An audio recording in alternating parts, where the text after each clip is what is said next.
I'm Pastor Matt, and this is the EMBER Exchange. So, whether we're talking about something from our church, something from the Bible, interviewing a guest, we will do it unrushed, one puff at a time. The same is the best way to enjoy a cigar. Last week, I made a statement. I said that I didn't know anyone who had a relationship with God through Christ that regretted it.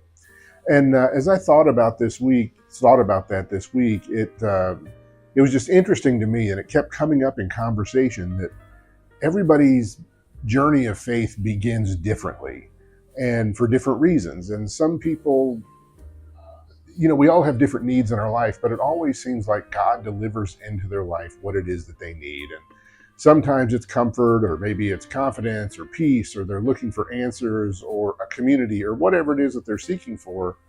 It always seems to be delivered. And that even exists, and I love this story, but this even exists when we go to church or we go to a Bible study and somebody shares something with us. That same message will have different meanings to the different people that are there. And I had friends one time who had come to a church service, and we talked that day and whatever it was we talked about at church. And we were out eating later, and one of the guys was talking about, I really appreciated what you had to say at church today. And the guy next to him said, wait a minute, that's not what he talked about. And the third guy was like, yeah, that wasn't what he talked about. And all three of them thought I had talked about something different, because the message that was delivered to them that they had received was what each of them had needed. And so again, this came up in conversation several times this week in different contexts. And it led me to an Old Testament story that I want to share. And one I think we're all probably familiar with, that Moses is out doing what Moses is doing, and off in the distance he sees a burning bush, and he goes to the bush, and God talks to him. And God says, you go to Egypt and see the Pharaoh and set my people free, and on a whole bunch of stuff goes on right there. But then Moses asks God a question. He says, when the children of Israel asked me who sent me, what should I say? And the text reads, and God said, I am that I am. Tell them that I am sent you. And so he answers in two sentences, I am that I am, which turns out to be really interesting. In the Hebrew, that is actually one phrase. It's Ayah, but that has a bunch of different meanings depending on the context of the sentence in which it is used.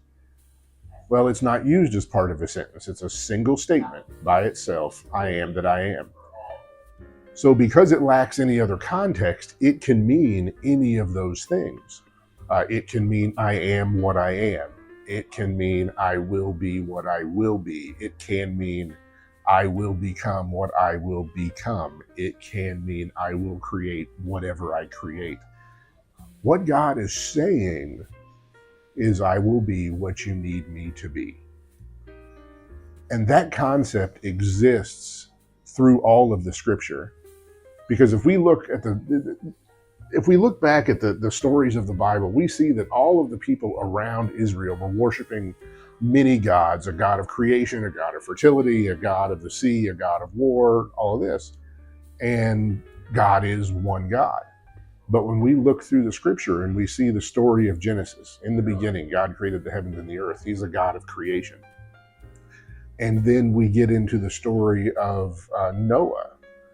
And God becomes a God of the sea because he floods the earth and he causes the waters to recede. And then we get into the story of Abraham, when God comes to Abraham and he says, you and your elderly wife who have no children, I will make you the father of many nations. He becomes a God of fertility. And then we get to Moses, and he becomes a God of liberation and deliverance as he's leading the children of Israel. And then for the 40 years that they're in the wilderness, he's a God of provision. And then when they finally go into the promised land and Joshua is leading them through the wilderness, he becomes a God of war, or he leads them through the conquest of the promised land. He becomes a God of war, but is yet the same God, and always became whatever it was they needed for him to be. The summation of all of that is to say, as you seek your relationship with God through Christ, don't limit what God can be in your life. Let him be what you need for him to be. So, until next time, keep your fire burning, keep your cigar lit. Please send us your burning questions.